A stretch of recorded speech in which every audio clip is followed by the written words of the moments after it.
Pulling as hard as you can on the tail of that latch belt or the shoulder portion of your seat belt and still can't get your car seat tight enough, listen up, I have a tip for you. Pull back the padding, reach down into that belt path, and pull the tail of that latch belt from inside the car seat like this. Put that compression down, pull the tail from inside the belt path. Then feed it back out and check the movement. Watch this. Wow, it's tight now.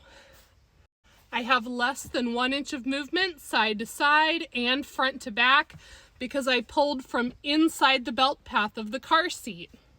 You can also use that technique for a seat belt installation by pulling on the shoulder portion of the belt from inside the car seat's belt path before feeding the slack out and up to the retractor. Boom, look at that solid installation.